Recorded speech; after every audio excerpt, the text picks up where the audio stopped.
Good morning everyone. तो मैं हूं आपका दोस्त एडवोकेट तुलसीराम सिंह और आप देख रहे हैं मेरा यूट्यूब चैनल। तो कैसे हैं आप? आशा करता हूं स्वस्थ होंगे, मस्त होंगे। आज जो मैं बात करूंगा बेल यानी जमानत क्या है, जमानत के प्रकार और कैसे ली जाती है जमानत। एक आम आदमी अगर आप इंडियन हैं तो आप लोगों को ये जानना ज़रूरी है कि आप बेल कैसे ले सकते हैं और बेल लेते समय किन किन बातों को ध्यान रखना चाहिए। वीडियो थोड़ी लंबी हो जाएगी, वीडियो पे लास्ट तक बने रहिएगा क्योंकि बहुत ही इंटरेस्टिंग होने वाली है और ये कॉमन मैन के लिए ख़ास तौर पर बहुत ज़्यादा इंटरेस्टिंग है क्योंकि उनको चीज़ें पता नहीं होती है और कानून के बारे में पता नहीं होता तो वो क्या करते हैं, मतलब अपने अधिकार के बारे में नहीं पता तो बिना वजह के जेल में पड़े रहते हैं, वो बेल नहीं ले पाते हैं, जमानत नहीं ले पाते हैं। तो वीडियो शुरू करते हैं। देखिए, हर व्यक्ति को अगर हम बात करें तो ठीक है जमानत के बारे में, तो देखिए हर व्यक्ति के जीवन में कई सारी ऐसी घटनाएं घटित होती हैं जिसकी वजह से ठीक है जाने अनजाने में अपराध हो जाता है। और कई बार ऐसा भी होता है कि व्यक्ति बिना जुर्म के भी किसी और वजह से भी कानून की नज़रों में दोषी हो जाता है। कभी कभी तो ऐसा भी होता है कि व्यक्ति किसी साजिश या दुश्मनी का शिकार हो जाता है और दूसरे व्यक्ति उसको झूठ में फंसाकर और उसको जेल भिजवा देते हैं और पुलिस द्वारा उसे अरेस्ट कर लिया जाता है।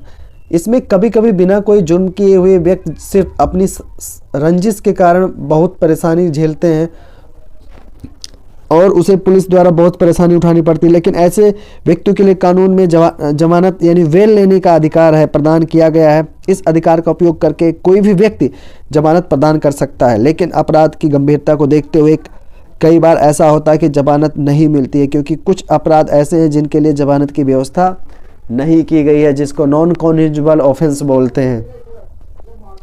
इसलिए आज के इस वीडियो में आप लोगों को मैं ये बताऊंगा जमानत के बारे में, पूरी डिटेल से बात करेंगे, विषय पे बात करेंगे। तो देखिए, हम आगे बढ़ने से पहले एक चीज़ और बताना चाहूँगा। देखिए, जमानत कैसे लेंगे, वो लेंगे, इन सब चीज़ों के बारे में बढ़ने से पहले ये जान लीजिए जमानत है क्या, ठीक है। और इसमें अगर इसके बारे में अगर हम लास्ट ठीक है की बात करते हैं तो जमानत है क्या उसके बारे में, मतलब व्हाट इज़ द बेल। जब कोई व्यक्ति किसी अपराध या गैर अपराध पुलिस द्वारा कारागार में बंद किया जाता है, ठीक है, मतलब cognizable offence, non cognizable offence, ठीक है। ऐसे व्यक्ति को कारागार से छुड़वाने के लिए न्यायालय में जो संपत्ति जमा की जाती है, जो शपथ दे जाती है, उसे जमानत कहते हैं। न्यायालय में जमानत जमा करने पर न्यायालय इस बात निश्चित हो जाता है कि आरोपी व्यक्ति सुनवाई के लिए अवश्य आएगा। यदि आरोपी व्यक्ति सुनवाई के लिए नहीं आता तो बेल के लिए जमा की गई संपत्ति जब्त कर ली जाएगी। जमानत का मतलब यह नहीं कि आप किसी अपराध वाली हो रहे हैं, मतलब से रिलेटेड हो और आपके लिए किसी भी प्रकार के अपराध में अपराधियों को जमानत मिल जाती है। आपकी जानकारी के लिए मैं आपको बताना चाहूँगा कि हमारे देश में, हमारे संविधान में अपराध की गंभीरता को देखकर ही जमानत प्रदान की जाती है। कई अपराध तो ऐसे भी हैं जिसमें हमारे संविधान में जमानत प्रदान नहीं है। कुछ अपराधों में जमानत नहीं दी जा सकती है। अगर किसी कारणवश अपराधी रिहा हो जाता है तो उस पर कई प्रकार के प्रतिबंध लगाए जाते हैं, जैसे कि आप रिहा होने पर विदेश नहीं जा सकते, बिना न्यायालय को बताए आप कोई यात्रा नहीं कर सकते, साथ ही जब न्यायालय या पुलिस के समक्ष जब भी आवश्यकता हो उपस्थित होना पड़ता है। अब ये चीज़ हो गया। अब अपराध के प्रकार जान लेते हैं। देखिए, अपराध की गंभीरता को देखते हुए हमारे भारतीय संविधान में अपराध को दो भागों में विभाजित किया गया है, जो इस प्रकार से हैं, ठीक है। जमानती अपराध यानी बेलेबल ऑफेंस, वह देखिए वह किसी व्यक्ति द्वारा किए गए छोटे मोटे अपराधों को जमानती अपराध की श्रेणी में रखा जाता है, जिसको बेलेबल ऑफेंस बोलते हैं। जमानती अपराध की श्रेणी में जो अपराध आते हैं वह इस प्रकार हैं, जैसे मारपीट, किसी को धमकी देना, लापरवाही से वाहन चलाना, लापरवाही से किसी की मौत इत्यादि अपराध आते हैं। भारतीय दंड प्रक्रिया संहिता में ऐसे ही अपराधों की सूची तैयार की गई है जिसमें अधिकतर इस प्रकार के मामले आते हैं जिसमें 3 साल या उससे कम की सज़ा हो सकती है।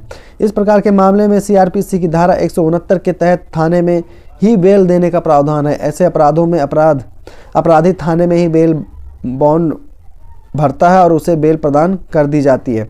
इसके साथ कई प्रकार के मामले ऐसे भी हों जो CRPC की धारा 436 के अंतर्गत आते हैं, जिसमें कोर्ट द्वारा जमानत प्रदान की जा सकती है। जैसे गैर जमानती अपराध, ये चीज़ तो मैंने बता दिया, जो वेलेबल वारंट मतलब क्या वेलेबल ऑफेंस होता है, नॉन वेलेबल होता है ऑफेंस होता है, उसकी श्रेणी में क्या क्या आता है। जो वेल के प्रकार हैं वो दूसरे प्रकार के बारे में हम बात कर रहे हैं।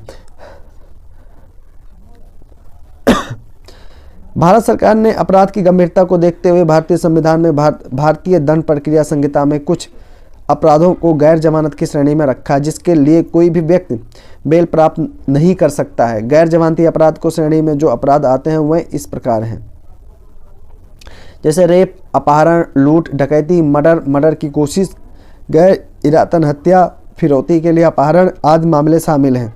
गंभीर अपराध हैं। इन अपराधों पर फांसी एवं उम्र कैद की सजा की संभावना होती है, जिस कारण वर्ष न्यायालय में बेल नहीं ली जा सकती है। लेकिन सीआरपीसी की धारा 437 के अपवाद का सहारा लेकर ऐसे अपराधों में जमानत की अर्जी दी जा सकती है। लेकिन अर्जी लगाने वाला कोई महिला या कोई शारीरिक या मानसिक रूप से बीमार व्यक्ति हो तो जमानत कर प्रकार मतलब टाइप ऑफ बेल। भारतीय दंड संहिता में जमानत दो प्रकार के विभाजित किया गया है, जिसकी जानकारी हम आपको अभी बताएंगे। देखिए, आपने जमानत तो पढ़ लिया, आप लोगों ने जमानत की परिभाषा पढ़ लिया, और जमानत मतलब अपराध कौन कौन सी अपराध की भी श्रेणी पढ़ लिया आपने, ठीक है। और उसके बाद आप जमानत कितने प्रकार के होते हैं वो पढ़िए, जानिए। जैसा कि नाम से आप लोगों को जो सबसे पहले जो हम बात करेंगे वो है अग्रिम जमानत, ठीक है। अभी हमने अपराध जाना, सबसे पहले अपराध है क्या, ठीक है, और किस अपराध में जमानत मिलती है, किस में नहीं मिलती है। अब हम जानते हैं जमानत कितने प्रकार के होते हैं। तो जो नंबर 1 है अग्रिम जमानत, जिसको एंटीसिपेटरी बेल भी बोलते हैं। जैसा कि नाम से ही पता चल रहा है कि गिरफ्तार होने से पहले ही ली गई जमानत होती है। जब किसी व्यक्ति को पहले से ही यह आभास होता है कि वह किसी मामले में फंसने वाला है, किसी मामले में वह गिरफ्तार हो सकता है, तो वह अग्रिम जमानत की अर्जी कोर्ट में लगा सकता है। सीआरपीसी की धारा 438 में अग्रिम बेल की व्यवस्था की गई है। अग्रिम जमानत मिलने पर व्यक्ति को संबंधित मामले में गिरफ्तार नहीं किया जा सकता है, बट कोर्ट के बुलाने पर उसको वहां पे उपस्थित होना पड़ेगा और इन्वेस्टिगेशन में उसको हेल्प करनी पड़ेगी। रेगुलर बेल या अंतरिम बेल। सीआरपीसी की धारा 439 में रेगुलर बेल की व्यवस्था की गई है। जब किसी व्यक्ति आरोपी को खिलाड़ी मतलब क्या कहते हैं ट्रायल कोर्ट में मामला पेंडिंग होता है, तो वह व्यक्ति उस दौरान जमानत की अर्जी लगा सकता है और फिर ट्रायल कोर्ट या हाई कोर्ट केस की स्थिति में गंभीरता को देखते हुए अपना फैसला सुना देती है। इस धारा में अंतर्गत आरोपी अंतरिम बेल या रेगुलर बेल प्राप्त कर सकता है। रेगुलर बेल द्वारा आरोपी से कोर्ट में इसमें यहाँ भी बेल बॉन्ड भराया जाता है, जिसको मुचलका बोलते हैं, ठीक है, जो कोर्ट की भाषा में आरोपी व्यक्ति को, ठीक है, जो कोर्ट के निर्देश होते हैं, बेल बॉन्ड की जो शर्तें होती हैं उनको पालन करना होता है, ठीक है। अब जमानत आपने समझ लिया। इसके बाद जो जमानत होती है उसके बेल के जो कंडीशन होते हैं वो सबसे इंपॉर्टेंट चीज़ होता है। जब आप बेल लेने जाएंगे तो उसके कुछ कंडीशन होते हैं, जिस कंडीशन पर कोर्ट उनको जमानत देता है। तो अगर हम उसकी बात करते हैं तो देखिए जो कंडीशन होता है, ठीक है, तो वो कंडीशन कई तरह से हो सकते हैं, ठीक है। कुछ शर्तें जो रखी जाती हैं, जैसे रिहा होने के बाद आप शिकायत करने वाले पक्ष को परेशान नहीं करेंगे। नंबर 1 शिकायत होती है, जिसने आपके खिलाफ आपकी शिकायत की, आप उसको परेशान नहीं करेंगे। जमानत पर रिहा होने के बाद आप किसी भी सबूत या गवाह मिटाने की कोशिश नहीं करेंगे। दूसरा पॉइंट होता है, जमानत मिलने पर रिहा होने के बाद आप किसी भी सबूत या गवाह को मिटाने की कोशिश नहीं करेंगे। जमानत पर रिहा व्यक्ति विदेश नहीं जा सकता। इसके साथ ठीक है, रिहा किया व्यक्ति अपने शहर या एरिया के आसपास ही रहना चाहिए, वो बाहर नहीं जा सकता है। इसके साथ ही अपराधी को कई बार प्रतिदिन पुलिस स्टेशन जाकर हाजिरी लगानी होती है। ऐसा न करने पर जमानत खारिज की जा सकती है। देखिए, इसमें जो सबसे इम्पोर्टेंट चीज़ है, लास्ट वाला जो मैं बता रहा हूँ, कि देखिए अब ये डिपेंड करता है ना अपराध की कंडीशन क्या है, उसके मतलब जो ऑफेंस है उसकी कंडीशन क्या है, उसी के हिसाब से जो बहुत गंभीर अपराध होते हैं उसमें तो डेली पुलिस स्टेशन जाकर अपनी हाजिरी लगानी होती है, ताकि तो ये चीज़ें जो कंडीशन होते हैं वो कंडीशन कोई भी हो सकते हैं, ठीक है। दूसरी बात यह है जमानत ना, जैसे ये कंडीशन है, उसके बाद इसके बावजूद इन कंडीशन को मानने के बाद जैसे कुछ पॉइंट ये होता है कि जमानत ना मिलने की वजह क्या हो सकती है। तो कई बार अदालत में अर्जी लगाने पर भी जमानत नहीं मिलती। इसके कारण हो सकते हैं कि जब अदालत लगता है तो बेल मिलने पर गवाहों को प्रभावित किया जा सकता है, आरोपी फरार भाग सकता है या फिर सबूतों को मिटा सकता है। इस अवस्था में जमानत की अर्जी खारिज कर दी जाती है। इसके साथ ही मामले का गंभीर होना भी जमानत को प्रभावित करता है। यदि कोई व्यक्ति आदतन अपराधी है तो उसका जमानत नहीं मिलती है। खासतौर पर जमानत में दिक्कत उनको आती है जैसे जो मतलब रेगुलर कंटिन्यू क्रिमिनल एक्टिविटीज़ में इन्वॉल्व होते हैं या करते रहते हैं, तो उनको जल्दी जमानत नहीं मिलती है।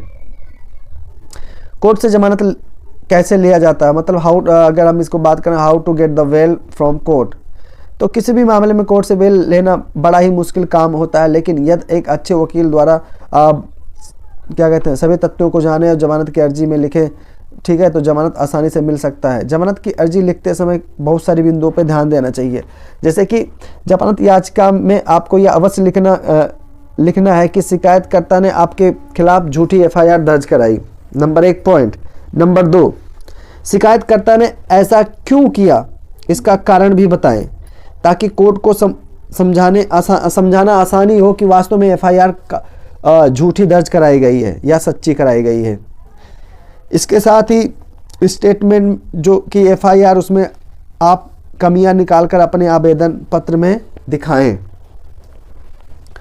यदि आपके खिलाफ पहले से कोई आपराधिक रिकॉर्ड दर्ज नहीं है तो आपको अपने अग्रिम आपके जमानत लेने का अधिकार बन सकता है।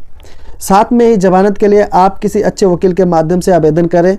इसके साथ ही यदि आप जमानत के लिए कोई विरोध नहीं करता तो आपको जमानत है या बेल है जो आसानी से मिल सकती है। साथ ही यदि आप अपने गैर जमानती अपराध किया है तो आपको जमानत मिलेगी या नहीं मिलेगी, इसका निर्णय कोर्ट पर ही डिपेंड करता है।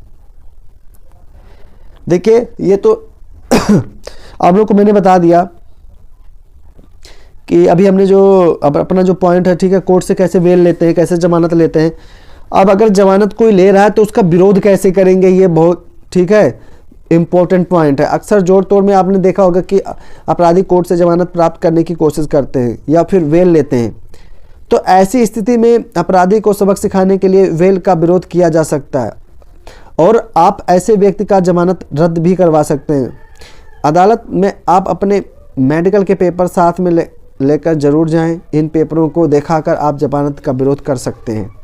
कोर्ट और बाकी सबकी बात ध्यान से सुने और समझे ताकि अगले व्यक्ति को लगे कि आप बिल्कुल सही हैं। यदि कोर्ट से बेल दे दी है तो आप भी बेल खारिज तब भी आप बेल खारिज करवा सकते हैं, एप्लीकेशन लगवा सकते हैं। साथ ही यदि आप बेल का विरोध करने के लिए किसी अच्छे वकील का सहारा लेते हैं तो आसानी से बेल रुकवा सकते हैं। अगर बेल मिल गई तो आप उसको खारिज करवा सकते हैं। जमानत से जुड़े प्रश्न, देखिए कुछ इंपॉर्टेंट चीज़ हैं जिस पर ध्यान देंगे।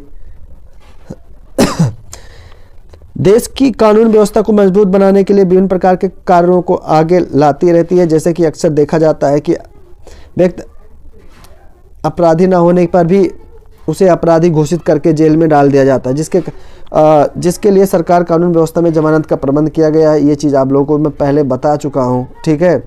जमानत की परिभाषा, कैसे जमानत लेते हैं वो भी बता चुका हूँ। और जैसे कि बात करते हैं जमानत, जैसे मैं बात कर रहा हूँ जमानत कितने दिनों में मिलती है, तो ये मिल सकती है, ठीक है। तो किसी भी अपराधी को पुलिस द्वारा पकड़ने के बाद उसे 24 घंटे के अंदर कोर्ट के सामने पेश किया जाता है और इसी दौरान अपराधी की जमानत कराई जा सकती है। ध्यान रहे 24 घंटे के अंदर कोर्ट में पेश किया जाता है और इसी के बीच में आपको जमानत करवानी होती है, ठीक है।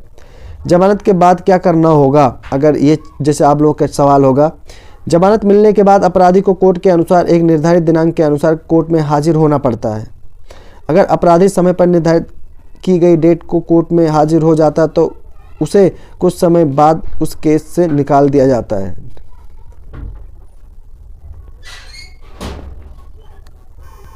तो आशा करता हूँ ये जो अभी तक आप लोगों को बताया गया, जमानत है क्या, जमानत के प्रकार, जमानत कैसे ली जा सकती है, जमानत के कंडीशन क्या है, ये सारी चीज़ें आपके दिमाग में, जमानत कैसे रद्द करवाया जा सकता है, कोर्ट में जमानत कैसे लिया जा सकता है, इन सारी चीज़ों पर मैं वीडियो इसलिए बनाया हूँ तो ये चीज़ आप लोगों के समझ में काफ़ी आ भी गया होगा।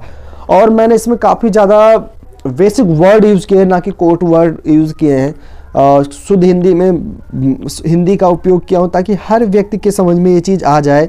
और ख़ास तौर पर जो कॉमन मैन है, जो मेरा वीडियो था फोकस था कि उन लोगों के लिए, क्योंकि काफ़ी लोगों ने मुझे कमेंट किया था और पूछा था बेल के बारे में और बेल के कंडीशन के बारे में, तो इसलिए मैंने सोचा था क्यों ना इनको ये चीज़ बता दिया जाए ताकि आने वाले फ्यूचर में उनको दिक्कत ना हो, कोई प्रॉब्लम ना हो, ठीक है। और इसके अलावा मैं ये भी कहना चाहूँगा कि देखिए, चूँकि आज मैं लाइव नहीं कर सकता क्योंकि थोड़ी तबीयत सही नहीं है, आप लोगों ने जैसे वीडियो में देखा होगा मैं खांसी आ रही है और गला भी जाम है, तो उसके लिए मैं माफ़ी चाहता हूँ। बाकी मैंने सोचा चलो थोड़ी बहुत रिकॉर्डिंग कर देता हूँ, आवाज़ थोड़ी अगर बहुत त्रुटि होगी तो क्षमा करना।